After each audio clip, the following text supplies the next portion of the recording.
Hi, this is Michael Waits, and welcome back to India Game Changer. Today we are joined by Dr. Jasmin Gupta, a co-founder and the CEO at LXME. I think I got that right. Jasmin, thank you so much for coming today. How are you doing, by the way? Hey, I'm doing great, Michael. How are you? I could not be better. I could not be better. How does that sound? That's good. Yeah. Okay, Jasmin. I'm just going to call you Jasmin from now, but thank you so much for coming here. I really appreciate it. And just to give us some context, I'd like to get a little bit of your background, if that's okay. Okay, I have been a career banker all throughout, Okay. and been like 18 to 20 years into banking. I started with HDFC Bank and then Kotak Mahindra Bank. These are some of the leading Yep. banks in India. And of course, they were super duper training ground for me to prepare me for this, I would say. Post Kotak Mahindra Bank, I was national head for digital banking in Equitas Bank. That's when I think neobanking actually took birth in India, I would say. During the pandemic, when people had no choice but to move to digital, I think that's when neobanking actually started in India. So Okay. 2021 in India, 4 neobanks got launched, out of which 2 were launched by me.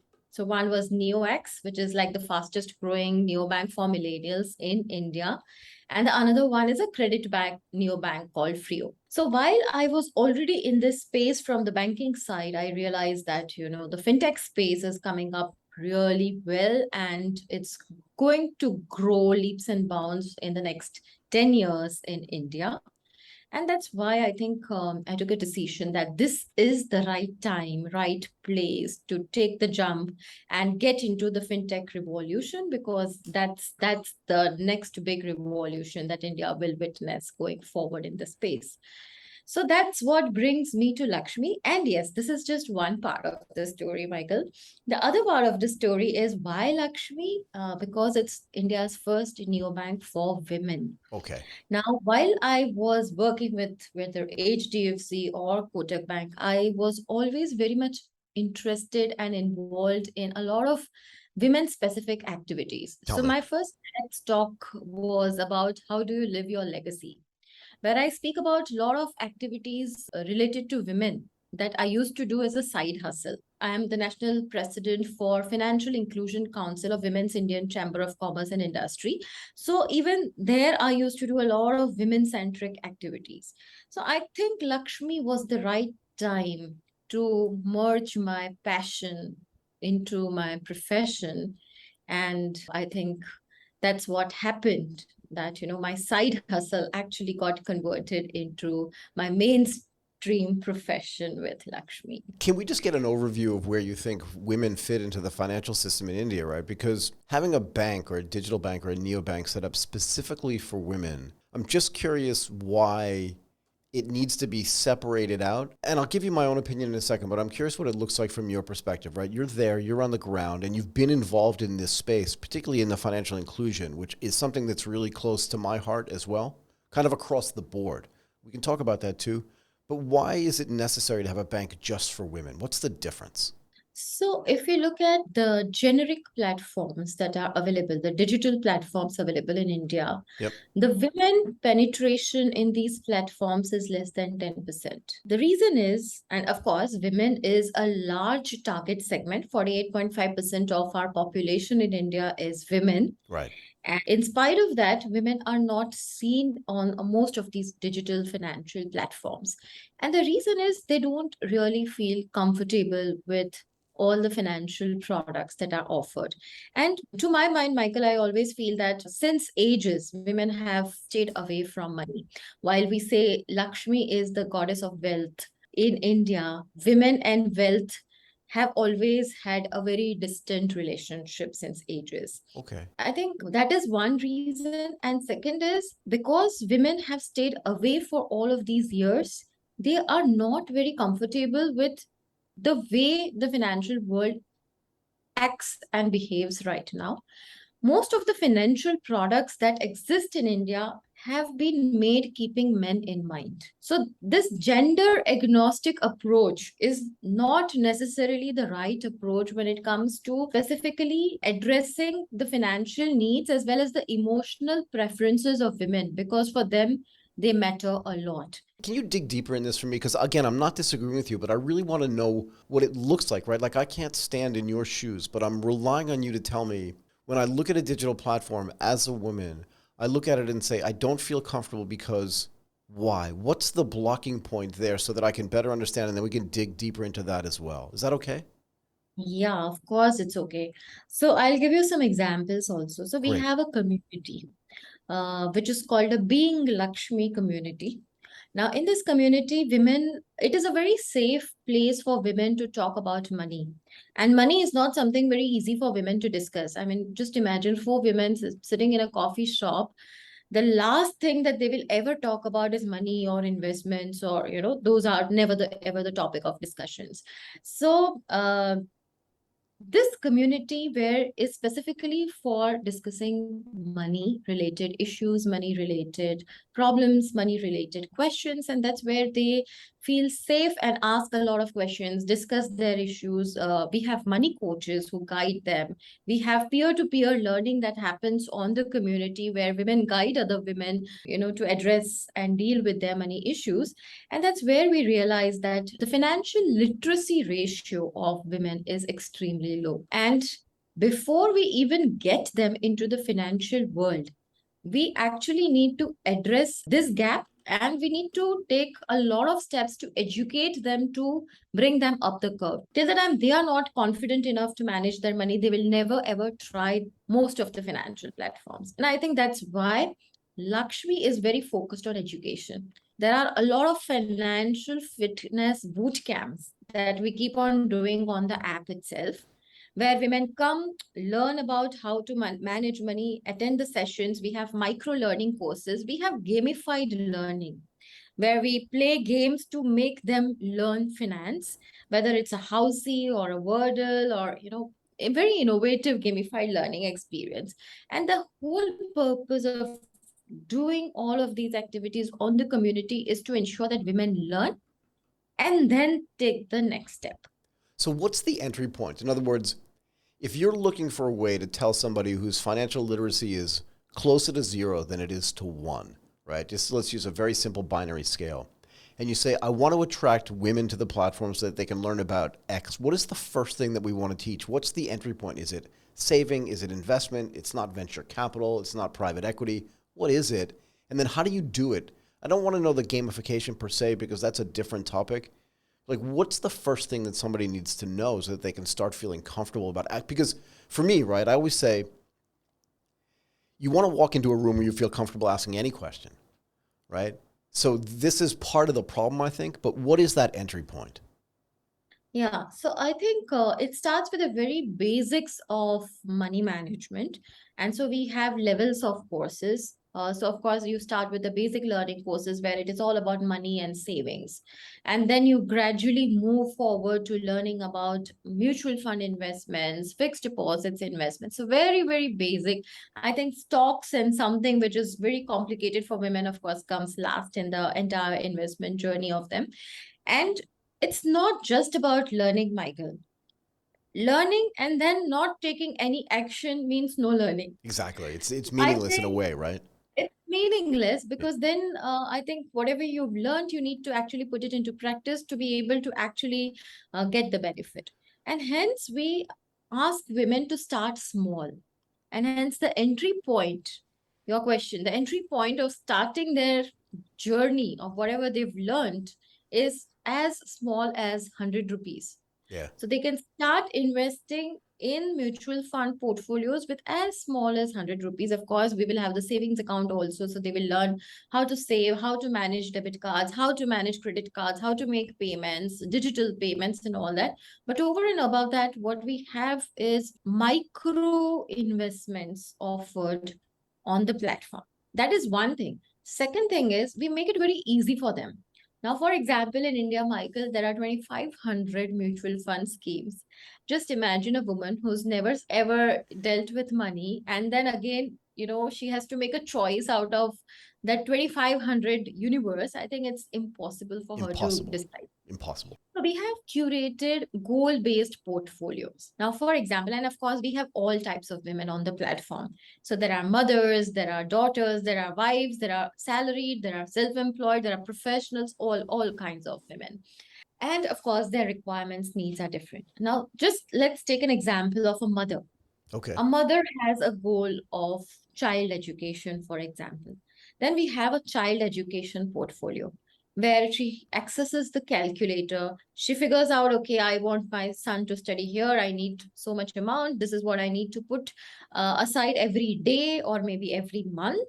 And she plans her investment journey accordingly. Can I ask you this? Because she's not doing this alone, and maybe I'm making a presumption that I shouldn't make, but if a mother has a child, there's a father somewhere. Of course. So is there some kind of encouragement on the platform as well to like work together as a family or as a unit? I don't even know the right terminology to use anymore. Do you know what I mean? As Right. opposed to doing it Absolutely. alone in a vacuum. Absolutely. So we call it a women first platform for families. So Ah, of course, it's like, when you educate a woman, you educate the entire family. So it's about reaching to the families, of course, but we want women to take active part in managing the family finances as right. well, right? And a very nice survey we had done, Michael, this year itself, early March, Lakshmi and Women Power Survey, and we got some very exciting results, in fact, surprising results, I would say. 73% women don't make any investment, don't save more than 20% of their income. Shocking 49% women are not even aware about any investments made in their name. So someone is investing on their behalf, but they have no clue of what it is or Why? how it is, where it is, Why nothing. is that? Exactly, because I think the reason is mostly women managing finances is left to the men of the house. Interesting. That can be the husband, that can be the father, that can be the brother, but mostly women and even earning women. So we have so many women on our platform who is doing good in her career. Yep. She may be an IT Yep. professional, she may be doing great in her pharma industry, but when it comes to money, okay, it's better handled by the man of the family. Can I ask you this? Is this a cultural thing? Because in the two cultures in which I've spent most of my time, actually three to be fair, in the United States, like the man pretends like he's alpha, but gives all the money to the woman who kind of manages it and then parses it back to the guy who then pretends he's alpha again. In Japan, where I lived for 20 something years, most women, and I'll probably get in trouble for this, but more men are like out earning women. It's probably changed over the last 10 years, but that money is managed by the woman in the house. Like that's just, and the guy just gets 1,000 yen or 2,000 yen every week or whatever to live his life. And in Thailand, it's kind of the same way. The women in Thailand definitely have agency over how the money goes. Is there a cultural part of this as well in India? And how does that get addressed on the platform? First of all, I'm very super impressed that you lived for 27 years in Japan. I love Japan. I've been there two, three times, and I just love the country. And of course, it's so very, very different It is. really from Yep. India. Yep. Yeah. So there was this student exchange program which we used to have between Gujarat University and Otemon Gakuin University in Osaka. Okay. So that's where, through the program, I think I spent 3, 4 months in the university. And of course, I learned Japanese and all those things. And yes, I think the observation that you've made is so super correct. Because if I have to compare both the cultures, it's poles apart. Yeah. But even in Japan, I think there were a lot of women who used to play homemakers, willingly used to be taking care of the home. Yep. But I think they were already involved in a lot of financial activities. They were Absolutely. still very advanced in terms of managing things digitally. In India, yes, there is a cultural reason. Now, as a society, a woman, when she gets married, she has to go to her husband's house. Okay. Now, here in India, of course, things are changing, but things are changing very, very gradually, very slowly. And hence, the woman is the one who has to adjust to the norms of the family in which she's going into, and she has to accept the culture and traditions. There is dowry still existing in India, Interesting. where the daughter's parents have to really give gifts. So even if they don't call it dowry, it is still dowry because they Understand. give gifts, cars, and money, jewelry, and lots of stuff is given to the parents of the groom to ensure that the daughter gets married. And it still exists whether the people are educated or not educated, Interesting. whether they are living in tier one or whether they are living in tier four. It still exists. So, since ages, I'm saying that things are changing, but they are changing very gradually. Right. And because of that, I think a lot of these cultural issues also needs to be taken into consideration when you really want to offer something which is financial and digital for women. Yeah. Do you think, I don't know the right way to ask this question, but are you trying to innovate around the financial products as well? Or are you just trying to create different access and entry points and comfort for women to be able to access similar financial products, right? You mentioned this idea of, I want to get the number right, approximately 2,500 mutual fund schemes. But these were set up before you started doing stuff for the most part. Is there a place for you to then create your own mutual fund business as well at scale that creates different types of portfolios, if we can dig that deep?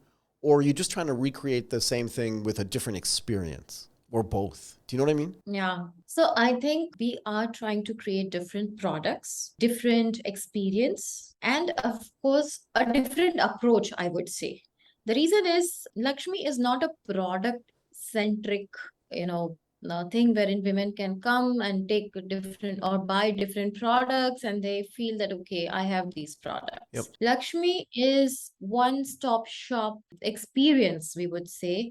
It's a mobile first digital platform that we are creating. So it's a very platform centric approach Got it. where we have the banking tech, the lending tech, the payments tech, the wealth tech all integrated into one to give a seamless financial experience to women. And now, when we say this, it's like we don't want to offer them everything, but we want to offer them something which is very curated for them, something which means a lot for them. Even in terms of product, when we say financial product, what are the things that women look forward to? Let's take an example of a debit card. A debit card may come with a lot of features which may appeal to men, but the features that appeal to men may not necessarily appeal to women. Like what? For women, say for example, roadside assistance as a feature Got it. makes a lot of sense. Yeah. Yeah. And those of course, offers on dining, shopping, of course, makes lots of sense. So I think there are very, very key features. Now, for example, if you have a digital savings account, along with that, if you are also offering a bundled free health checkup along with the account, I think it appeals a lot to women as a segment because for women, their own health is the last priority. And again, I would like to go back to the survey that we had done. 63% of the women prioritize family and children's needs and financial needs over their own needs Wow. of financial security or starting a business or their own retirement. So their needs actually take a backseat. So, even for motivations for, financial involvement, I think the motivations are also family led. And hence, these are the things that we can curate and offer to women. I think it makes a lot of sense for their well being. And it's not just the financial well being, it's also the insurance. Now, let me tell you, this survey was done post pandemic and it said 56% women don't have insurance, Wait a second. life or health. I mean, just imagine after the pandemic. Yes, but that's after the pandemic. So this is another thing that I want to talk about, because when you do talk about financial services, I run the largest insurtech podcast in Asia. Not even close, right? We've done hundreds of episodes here. Yeah, 182 plus 50 other ones, like a lot of episodes where we talk to insurance executives and insurtechs that are trying to innovate in the insurance space. It's so interesting to me, and I wanted to ask you this. If you're building a platform, and if women are saying to you in this survey that they're prioritizing other people's well-being before their own, particularly if it's family oriented, which is fascinating to me regardless. And we know that insurance penetration on the life side, on the health side in India is lower than it is outside of India, particularly in the United States and in Europe.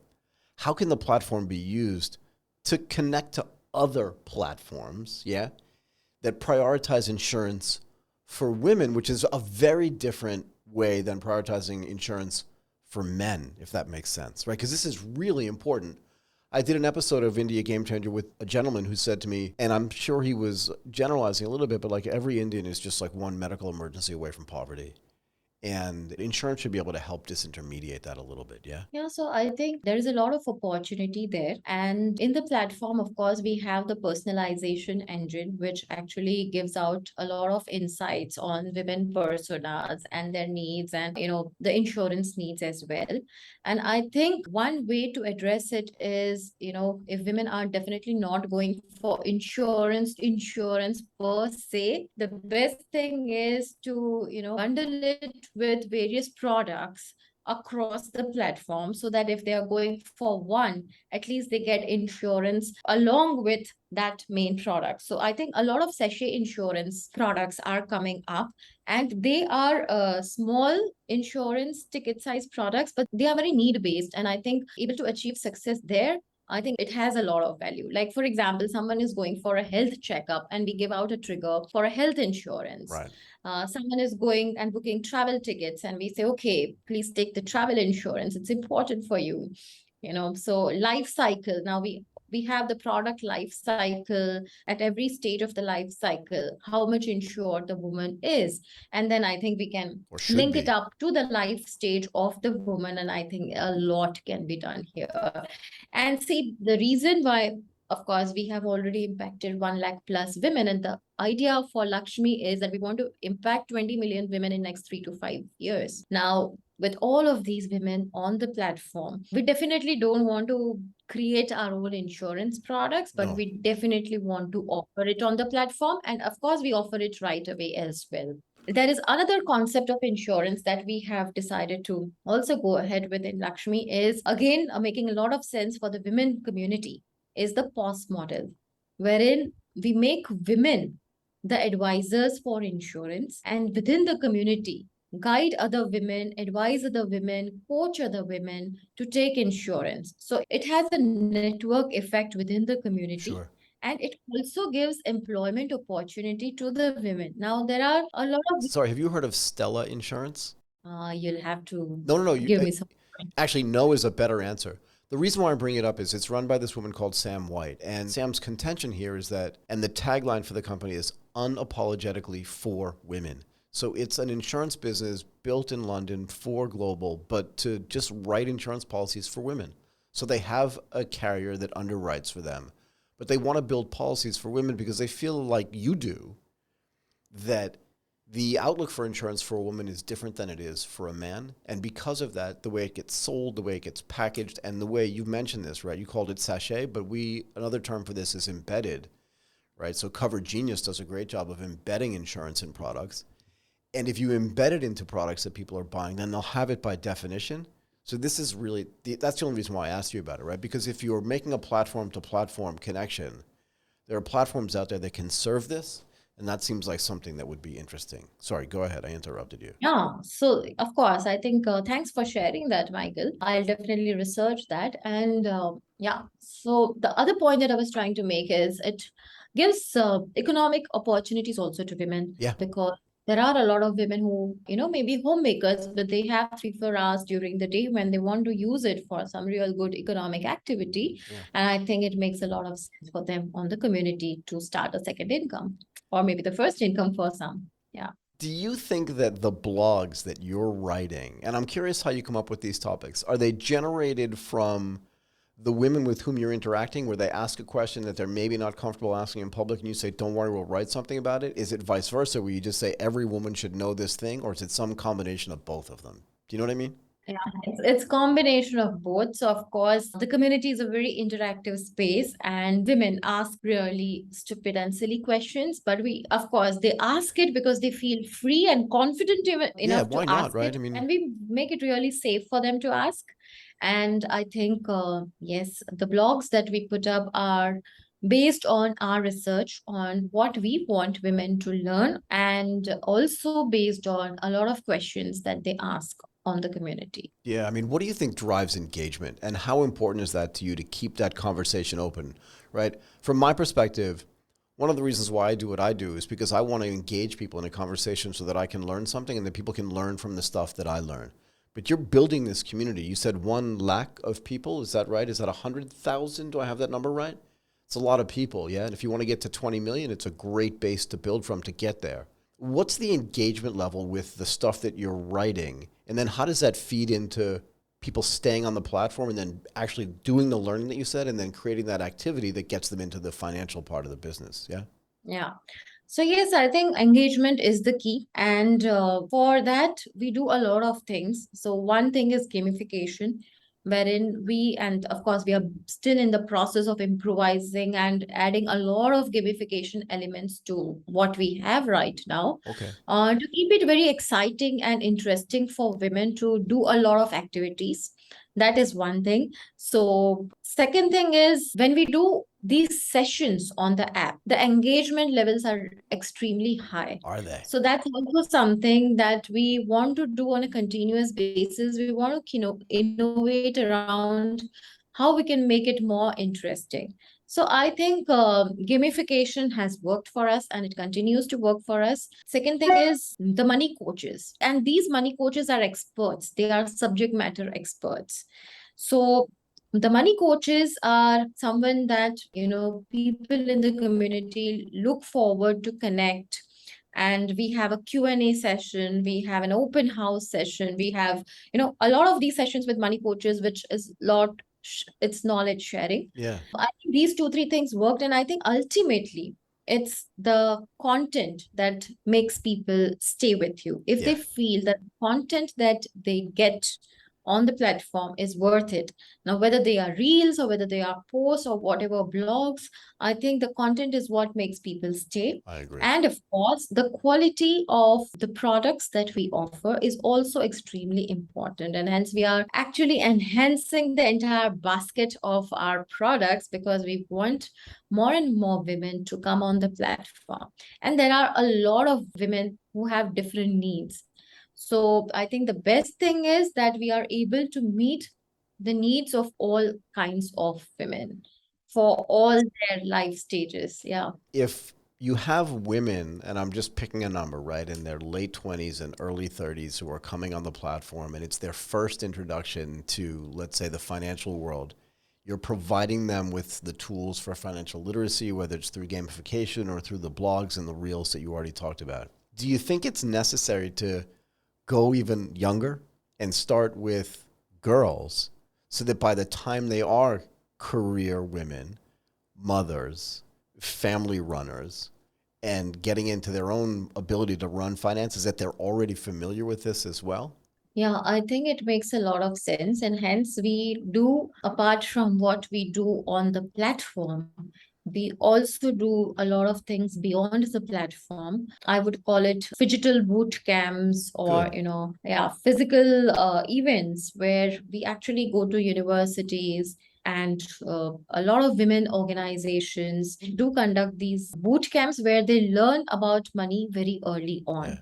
Now, it's like we all earn our college degrees, we learn the master's degrees, we learn a lot of things. But the first time when you start earning, oh, we never knew we had to pay so many taxes. We never knew how to plan for tax management. So these are the things that you learn first time because money management was never something that you learned in school or college practically. Right. So I think it makes this education is important. And yes, we definitely do try to reach out to women across, so Gen Z and millennials are our core target segment. Got it. And I think Gen Z and millennials are also digitally savvy. I mean, Gen Z are, of course, digital natives. Right. And it's very easy for them to, start using these platforms. And I mean, if you look at the data, 60 million women in India right now use some or the other form of digital payments. Yeah. So it's not a small number. Yeah. So it's a huge number to target. And I think that's our first target segment because we definitely want women to be there on the app. And we definitely want women to, of course, be digital savvy to start this journey. So I think that's also critical. And I think as millennials and Gen Z, the population, of course, increases, our target segment is expanding. Yeah. When you go to build the digital interface, right, the user interface, the user experience, look, one of the questions that I like to ask new companies a lot is, are you using reference points from other successful platforms and stuff like that to build the experience that you have? But for you, you're saying as the first bank or the first sort of financial services business for women in India, there may not be a reference point for you. Yeah, you're shaking your head, right? So this is what's interesting to me. If you think the experience should be different, how do you determine what that user interface, right, which is the driving force behind the engagement and everything else that you're doing, and the user experience should be? Are you just like massively A/B testing? And is that fun for you? Yes, of course. I think that's a very good thing because, of course, you don't need to look anywhere else and benchmark yourself anywhere else. Yeah. And I think to answer your question best, I think Lakshmi is a neobank which is built by women. So largely the understanding of women by women is extremely high. Should So when you be. talk of user interface, we really know that women would definitely like this. 80% of the employees in Lakshmi are women, Wow. and they bring a lot of creativity, a lot of empathy, a lot of, that women instinct and that intuition into play, into work. And I think that really works because I think that's why the content that we create is so appreciated. Yeah. And of course, I think as we go digital, the entire artificial intelligence, the entire personalization that we built in, of course, those are the things that we definitely need. But I think when it's a neobank by women, for women, of women, I think it just works. Can I ask you this too? So I like to look at tipping points, and I'll tell you why, because they bring me joy, right? In other words, if you're teaching somebody something that you think is really important for their lives or for their existence, you want to see them come in and then come out the other side with all this knowledge. And like you said, the activity that proves that they know, right? So do you see tipping points? I'm just looking, you're building a community, you have coaches, you do these offline to online things at universities. Can you feel when somebody finally realizes, like, I think at least I'm getting some of this? Do you know what I mean? And is there joy in that for you and the team as well? Yeah, there is a lot of joy, and I would say beyond joy, it gives a lot of satisfaction Yeah, that whatever you are building, whatever you are doing, is making a difference. It is making a big impact in the lives of your customers. And I think that satisfaction is important. And when you make women financially independent, yeah, I think you are changing their lives forever. completely. Yeah, because then they have the power to take decisions. Then they have the power, they have a lot of say. I mean, I'll just share a few stories. Go ahead. A woman, of course, I will not share the name, but she's a part of the Lakshmi community and she started learning. She actually could help her family out of rough waters because of what she had learned on the app. Financially, and now the kind of respect she gets in her family, Yeah, and she has become the financial advisor in the family, and her husband and in-laws and all, they look upon her as a financial guide, for the entire family. Now that's the change. that's It's what I not mean. just impacting her, Yeah, it's impacting the entire family. And there are many stories. Like, for example, another, I would say, she said she never used to manage money. Her mother was a single parent and she always admired that, very nice. My mother, she actually run the house only on the pension amount. And when she got married, her husband was the one who was managing everything. right. But when she learned, say, for example, the golden budgeting rule of 50-30-20, she said, this is the first time on Lakshmi I learned something like this. I never knew this, but now I've taken charge. Now she's the owner of her own house. So I think the feeling and the power that a woman feels when she goes through this transition is immense. And I think the impact, and for us, the impact on 20 million women or 60 million women is going to be so much satisfying, I think, that, it's the whole purpose of what you're building. That's the way I want to end. Dr. Jasmin B. Gupta, co-founder and CEO at Lakshmi, that was awesome. Thank you so much for sharing, and thank you as well for sharing at the end some of these stories. I really appreciate it. Thank you.